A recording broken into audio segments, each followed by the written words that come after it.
नमस्कार मित्रों, मैं आपके अपने YouTube चैनल दुर्गेश गुरुजी 9161 में आपका स्वागत करते हैं। मैं हूं दुर्गेश पांडे। आइए मित्रों, आज हम पढ़ते हैं हिंदी। क्या पढ़ेंगे? हिंदी। हिंदी में हम क्या पढ़ेंगे? स्वर व व्यंजन, परिभाषा, भेद और उदाहरण। हिंदी के आज हम स्वर और व्यंजन पढ़ेंगे। ठीक है, तो आइए हम शुरू करते हैं। ठीक है, आज हिंदी के स्वर और व्यंजन। देखिए, स्वर में सबसे छोटा होता है वर्ण। ठीक, तो आइए पहले वर्ण देखते क्या है। वह छोटी सी छोटी ध्वनि जिसके टुकड़े ना हो सके वर्ण कहलाती हैं। शब्द निर्माण की लघुत्तम इकाई ध्वनि व वर्ण है। ठीक है, शब्द निर्माण में शब्द को अगर आप पढ़ना लिखना जानोगे उससे पहले हमें वर्ण की पहचान होनी चाहिए। ठीक है, पहले हमें स्वर और व्यंजन का ज्ञान होना चाहिए, फिर उसके बाद हमें किसी चीज़ का, तब हम आगे चल के हम शब्दों का निर्माण कर सकते हैं। तो आइए पहले हम देख लेते हैं स्वर कितने होते हैं और व्यंजन कितने होते हैं। ठीक है, देखिए हिंदी वर्णमाला में स्वर जो है 3 होते हैं, यहाँ पे 2 दिया गया है। स्वर और ह्रस्व स्वर और दीर्घ स्वर, और एक प्लुत स्वर होता है। ठीक है, आगे चल के हम बताएंगे आपको। पहले यहाँ पे देखते हैं, हिंदी वर्णमाला में 2 पार्ट हैं, एक है स्वर और दूसरा है व्यंजन। ठीक, तो जो स्वर है वो ह्रस्व स्वर है और दीर्घ स्वर है। ह्रस्व स्वर में कितने आते हैं? 4 आते हैं, अ ई उ री। ठीक, और दीर्घ स्वर में आ ई उ ए ऐ ओ औ। ठीक है, देखिए यहाँ पे 4 और यहाँ पे 7, 7 4 11, 11। ठीक है, अब ये कितने हुए? 11 स्वर हो गए और 33 व्यंजन होते हैं। कितने होते हैं? 33। देखते हैं व्यंजन में, देखो यहाँ स्पर्श व्यंजन, अंतस्थ व्यंजन, ऊष्म व्यंजन और संयुक्त व्यंजन। ये जो दिया गया है आगत व्यंजन, देखो आगत, ये जो है आगत जो है ये क्या है? ये फारसी शब्द है। ये नुक्ता वाले शब्द हैं, जा और फा, ये आगत शब्द कहलाते हैं, लेकिन जिसके नीचे ये लगा रहे है ना, वो नुक्ता वाले शब्द कहलाएंगे। अब देखिए स्पर्श व्यंजन में कौन कहाँ कहाँ से आते हैं। का से लेकर के माँ तक ये स्पर्श व्यंजन है। ठीक, का से माँ तक के ये स्पर्श व्यंजन है। क ख ग घ अंगा, च छ ज झ इया, ट ठ ड ढ अड़ा, ता था द ध ना, पा फा ब भ मा। ये जो है 5-5 के लाइनें हैं, 5-5 वर्ड के। देखो 1 2 3 4 5, ऐसे 5-5 ये यहाँ तक हैं, और 5 इधर से 5 इधर से, 5 पच्चम 25। ठीक है, और तथा 2 दिया गया है, अंगा और ड़, ये 2 ऐड हो गए हैं, लेकिन हम 25 ही मानेंगे। ठीक, स्पर्श व्यंजन में हम 25 है, ये 2 जो है हैं। ठीक है, अब उसके बाद देखिए अंतस्थ व्यंजन में य र ल व। ठीक, ऊष्म व्यंजन में स स स हा। ठीक, और संयुक्त में कौन कौन से आते हैं? छत्रंग्या, छत्रंग्या आते हैं, और ये श्रृंगार का श्रा है। जो श्रृंगार का श्रा है ये भी जो है संयुक्त व्यंजन में आते हैं। आगे चल के हम बताएंगे किन किन वर्णों से मिलकर ये संयुक्त व्यंजन बना है, क्यों इन्हें संयुक्त व्यंजन कहा गया है। ठीक है, पहले हम इतना जान लेते हैं कि स्वर में 2 हैं, ह्रस्व स्वर और दीर्घ स्वर, और व्यंजन में जो है 5 हैं। आगत को अभी हम बताएंगे आगे चल के, लेकिन अभी कोई दिक्कत नहीं है, आप देख लीजिए एक बार। वैसे 4 हैं, स्पर्श व्यंजन, अंतस्थ व्यंजन, ऊष्म व्यंजन और संयुक्त व्यंजन। ये आगत भी कहे जाते हैं व्यंजन, लेकिन समझ लो, उसके बाद हम बाद में बताएंगे सारे डिटेल से। ठीक है, ये 4 हो गए, ये 4 हो गए, ये 2 हैं, ये जो है 4 हैं। तो वैसे तो 33 होते हैं, 33, लेकिन यहाँ पे जो है 41 है, क्योंकि ये जो आगत है ये भी स्वर में व्यंजन में हम ऐड कर रहे हैं। ठीक है, और ये 2 यहाँ पे है, ड़ा और ड़ा। ठीक, तो ये 52 हो गए पूरे टोटल मिला के। अभी इसको हम चलिए विस्तार से आपको पढ़ाते हैं, एक्सप्लेन करते हैं पूरा बढ़िया से। ठीक, अब समझ जाएंगे आप। एक बार आपने देख लिया कौन कौन से ह्रस्व स्वर में आते हैं, कौन दीर्घ स्वर में, और कौन व्यंजन में, स्पर्श व्यंजन में कहाँ से कहाँ तक आते हैं, अंतस्थ में कहाँ से, ऊष्म कहाँ से, संयुक्त में कहाँ से, और आगत, ठीक, किसे कहते हैं, किन वर्णों के। अब इसे हम आइए पूरा एकदम बढ़िया से परिभाषा पढ़ते हैं, तब समझ में आएगा। अब देखिए यहाँ पे वर्ण के भेद, ठीक है, एक स्वर होते हैं और एक व्यंजन, ठीक। यहाँ देखिए हिंदी वर्णमाला में 11 स्वर होते हैं, 11, और 33 व्यंजन होते हैं, ठीक है। वो कैसे होते हैं मैं बताऊंगा, ध्यान देना। स्वर किसे कहते हैं पहले ये देखते हैं, ठीक है, कि स्वर है क्या चीज़। स्वर कैसे वो स्वर हम माने हैं, वे ध्वनियाँ जिनके उच्चारण में वायु बिना किसी अवरोध के बाहर निकलती है, ठीक। बिना किसी अवरोध का मतलब होता है बिना किसी रुकावट के। अवरोध लिखा है ना, अवरोध मतलब बिना किसी रुकावट के अगर निकलती हैं तो उन्हें हम स्वर कहते हैं। वे ध्वनियाँ जिनके उच्चारण में वायु मतलब जो हम बोलते हैं हमारे मुंह से हवा जो निकलती है बिना किसी अवरोध, बिना किसी रुकावट के अगर वो बाहर निकले तो वह स्वर कहलाएगी। क्या कहलाएगी, स्वर कहलाएगी, उसे हम स्वर कहते हैं। अब देखते हैं स्वरों के भेद, ठीक। हम स्वर तो जान गए कि वो उसे स्वर उसे कहते हैं जो भी हमारे मुंह से जो हवा निकलती है वायु, वह बिना किसी अवरोध के निकले, बिना किसी रुकावट के अगर निकल रही है तो उसे हम स्वर बोलेंगे, ठीक है।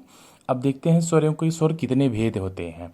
आज हम स्वर का पूरा एकदम बढ़िया से पढ़ लेंगे कि स्वर के कितने भेद होते हैं, क्या क्या स्वर हैं, कौन कौन से स्वर हैं, ठीक। स्वर के भेद, उच्चारण, क्या लिखा है, उच्चारण समय या मात्रा के आधार पर स्वरों के 3 भेद होते हैं। उच्चारण समय या मात्रा के आधार पर स्वरों के 3 भेद होते हैं। कौन कौन से, हस्व स्वर और दीर्घ स्वर। आपने भी देखा ना, हस्व स्वर और दीर्घ स्वर देखा होगा, यहाँ पे प्लुत स्वर भी है, ठीक। अब हस्व स्वर किसे कहते हैं ये देख लेते हैं, स्वर की परिभाषा और उदाहरण भी देखेंगे, ठीक। हस्व स्वर उन्हें कहते हैं, इन्हें मूल स्वर भी कहते हैं। हस्व स्वर को हम मूल स्वर भी कहते हैं। क्या कहते हैं, मूल स्वर। हस्व स्वर को हम मूल स्वर भी कहते हैं तथा एक मात्रीय स्वर भी कहते हैं। हस्व स्वर मतलब छोटा स्वर जो मूल स्वर है, और एक मात्रिक स्वर भी कहते हैं। इनके उच्चारण में सबसे कम समय लगता है, इनके उच्चारण में, इनके बोलने में सबसे कम समय लगता है, उन्हें हस्व स्वर कहते हैं। मतलब छोटा, जिसके छोटा हो वही हस्व स्वर है। जैसे देखो बोला ना मैंने, अ ई उ री, इनको बोलने में हमें टाइम नहीं लगा, है ना। लेकिन अगर हम दीर्घ स्वर की बात करें, देखो आ ई उ बोलने में हमें टाइम लग रहा है, लेकिन हमें हस्व स्वर बोलने में टाइम नहीं लग रहा है, आ ई उ री। हस्व स्वर उन्हें कहते हैं, उन मूल स्वर को कहते हैं हस्व स्वर, इन्हीं मूल स्वर कहते हैं और एक मात्रिक स्वर भी कहते हैं। इनके उच्चारण में कम समय लगता है। ये परिभाषा बड़ा लग रहा है ना। अब ध्यान देना, हस्व स्वर उन्हें कहते हैं जिनके उच्चारण में एक मात्रा का समय लगे, ऐसा समझ लो, ऐसी परिभाषा दे दो ना, ध्यान देना जो मैं कह रहा हूँ इसे ध्यान देना। हस्व स्वर उन्हें कहते हैं जिनके उच्चारण में एक मात्रा का समय लगे, उन्हें हस्व स्वर बोलते हैं। जैसे अ ई उ री, ठीक। अब दीर्घ स्वर किन्हें कहते हैं, दीर्घ स्वर उसे कहते हैं जिनके उच्चारण में 2 मात्रा का समय लगे, या फिर दीर्घ स्वर उसे कहते हैं जिनके उच्चारण में हस्व स्वर का दुगना समय लगे, उन्हें हम 2 दीर्घ स्वर कहते हैं। और यहाँ परिभाषा में क्या है, इनके उच्चारण में हस्व स्वर की अपेक्षा दुगना समय लगे। ध्यान देना, यहाँ परिभाषा में बताया गया है कि हस्व स्वर की अपेक्षा दीर्घ स्वर में हस्व स्वर की अपेक्षा दुगना समय लगता है। दीर्घ स्वर उसे कहते हैं जिसमें हस्व स्वर का दुगना समय लगे, उन्हें दीर्घ स्वर कहते हैं। या 2 मात्रा का समय लगे, उन्हें हम दीर्घ स्वर कहते हैं, ठीक है। जैसे आ ई उ री, री नहीं, री छोटा है, हस्व स्वर है। ए आई ओ औ, ठीक है। अब इतना आप समझ गए ना। हस्व स्वर उसे कहते हैं जिनमें एक मात्रा का समय लगे, उसे हस्व स्वर। और दीर्घ स्वर किसे कहते हैं, दीर्घ स्वर उन्हें कहते हैं जिसमें हस्व स्वर का दुगना समय लगे। हस्व स्वर का दुगना समय लगे या दो मात्रा का समय लगे उन्हें हम दीर्घ स्वर कहते हैं। ठीक है, अब आइए हम प्लुत स्वर पे चलते हैं। ध्यान देना, प्लुत स्वर है ना, इनके उच्चारण में हस्व स्वर का हर्ष स्वर की अपेक्षा 3 गुना समय लगता है। प्लुत स्वर उसे कहते हैं कि जिनके उच्चारण में हस्व स्वर का 3 गुना समय लगे, उसे हम प्लुत स्वर कहते हैं। ठीक है, अब समझ गए। जैसे ओम, यहाँ पे लिखा है ओम। अभी आपने देखा कि आ ई ये सब थे ना, ध्यान देना यहाँ पे। हस्व स्वर में देखो ई उ री, ये चारों हस्व स्वर हैं। ठीक, अब इनसे जो बड़े हैं ई उ री से जो बड़े हैं वो दीर्घ स्वर कहलाएंगे। ठीक, यहीं तक तो हमारे स्वर खत्म हो गए। जो हमारे प्लुत स्वर हैं, क्या हैं, जो प्लुत स्वर है, ध्यान देना, जो प्लुत स्वर है उसमें ओम लिखा है ना, इसमें कोई है, इसमें बहुत मात्रा का समय लगे। जो हस्व स्वर दीर्घ स्वर से भी ज़्यादा समय लगेगा उसे हम प्लुत स्वर कहेंगे। अच्छा, ये भी ध्यान देना, संस्कृत में प्लुत स्वर को एक तीसरा भेद माना जाता है, पर हिंदी में इसका जो प्रयोग है वह नहीं होता, इसलिए हिंदी में जो है इसका प्रयोग कम करते हैं। ठीक है, अब आप समझ गए ना हस्व स्वर और दीर्घ स्वर और प्लुत स्वर। एक बार मैं फिर बता दे रहा हूँ, आप ऐसे सुन लीजिए, सुनने से जल्दी याद होगा। हस्व स्वर उसे कहते हैं जिनके उच्चारण में एक मात्रा का समय लगे, उसे हस्व स्वर कहेंगे। और दीर्घ स्वर किसको कहते हैं, दीर्घ स्वर उन्हें कहते हैं जिनके उच्चारण में हस्व स्वर का दुगना समय लगे, उसे हम दीर्घ स्वर कहते हैं। और प्लुत स्वर किसको कहते हैं, प्लुत स्वर उनको कहते हैं जिनके उच्चारण में हस्व स्वर का 3 गुना समय लगे, उसे हम प्लुत स्वर कहते हैं। ठीक है,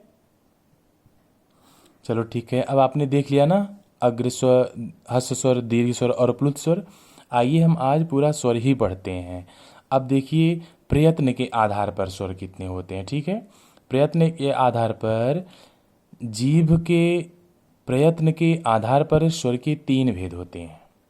ठीक है, ध्यान देना, अग्र स्वर, पश्च स्वर और मध्य स्वर। अग्र मतलब आगे, पश्च मतलब पीछे, मध्य मतलब बीच में।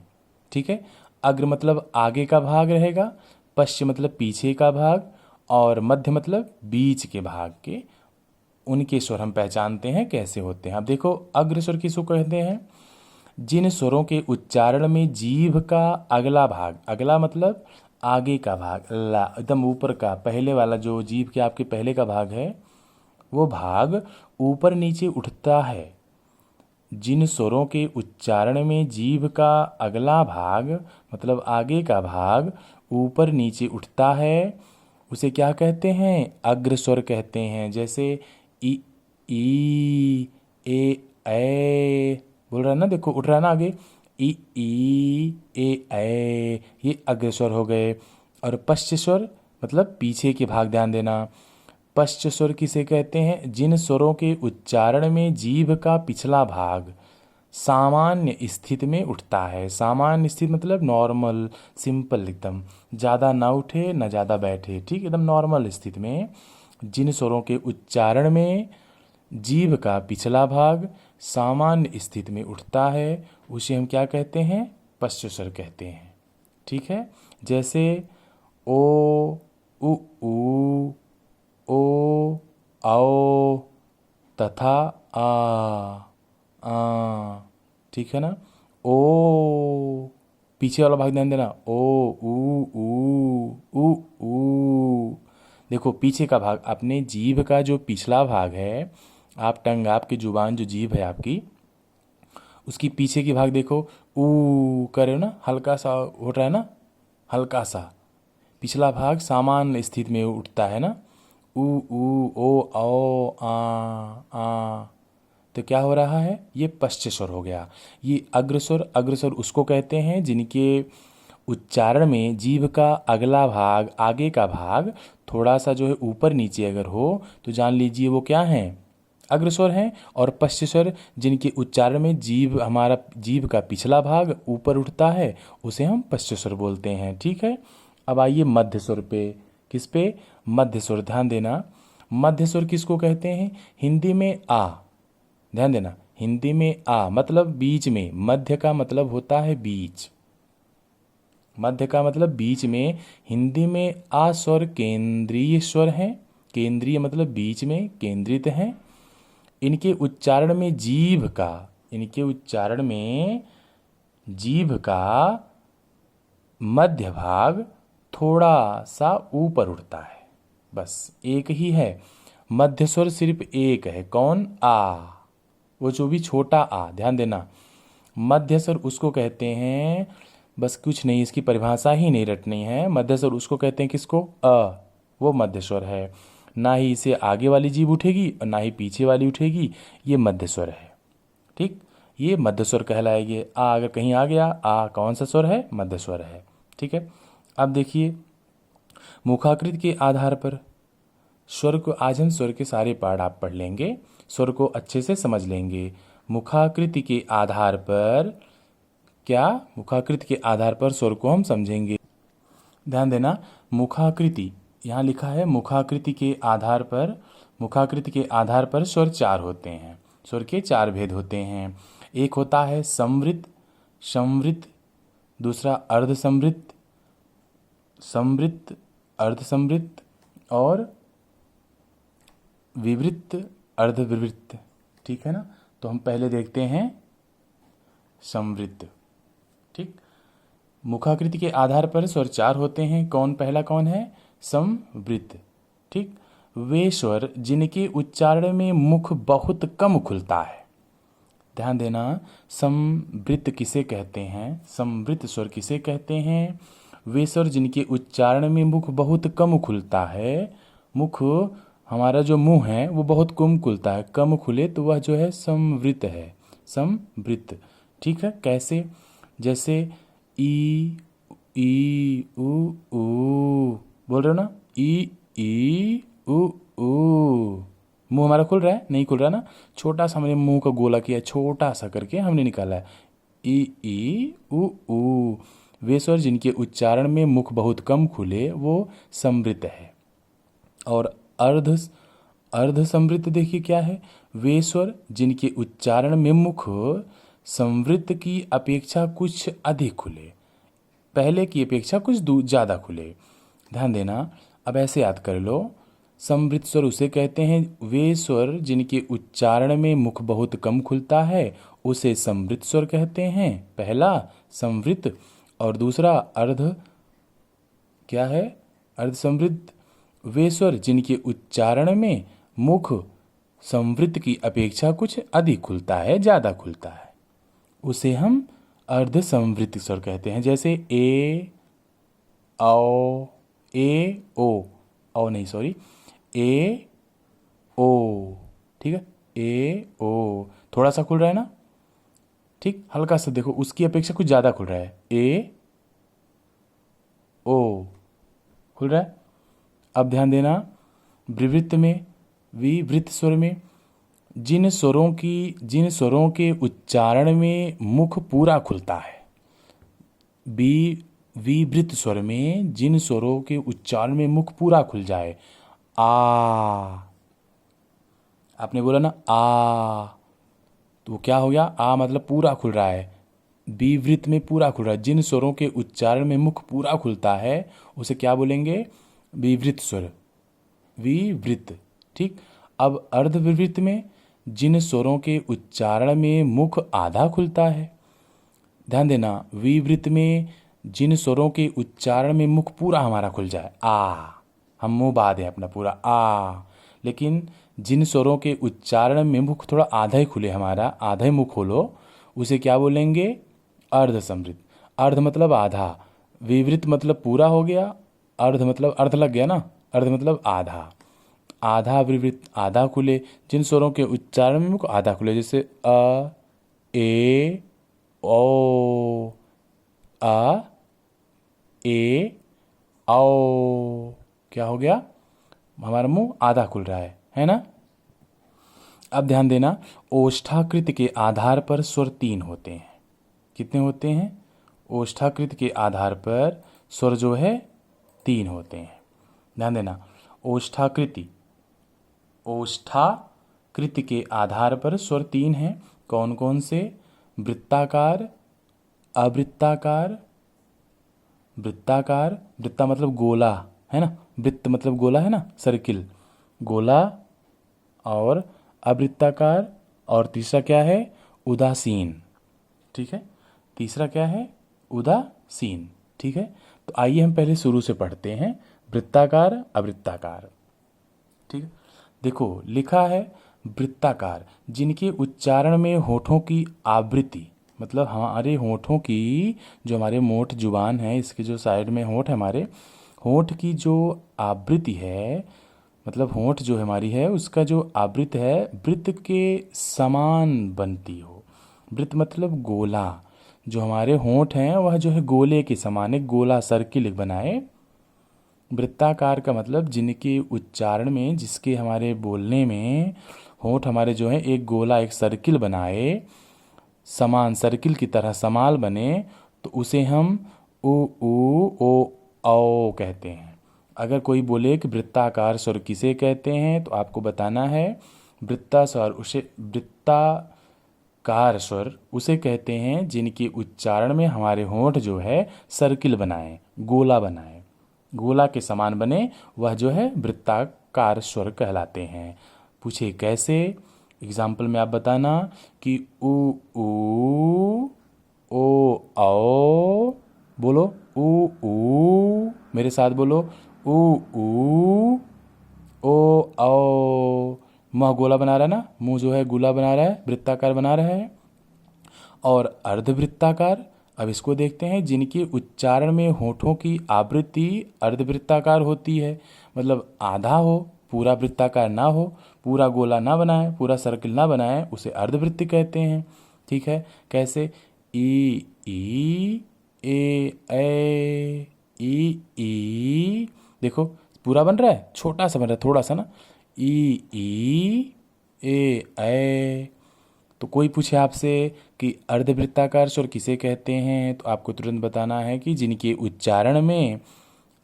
उच्चारण में होठों की आवृत्ति, होठों की जो हमारी होंठ हैं उसकी आवृत्ति जो है अर्धवृत्ताकार, थोड़ा सा बने, आधा ही गोला बने, पूरा नहीं, ऊ ओ नहीं, थोड़ा सा बने, उसे हम बोलेंगे अर्धवृत्ताकार स्वर, मतलब आधा वृत्त बने। ठीक है, उसके बाद उदासीन जो है, देखना ध्यान देना, उदासीन स्वर किसे कहते हैं?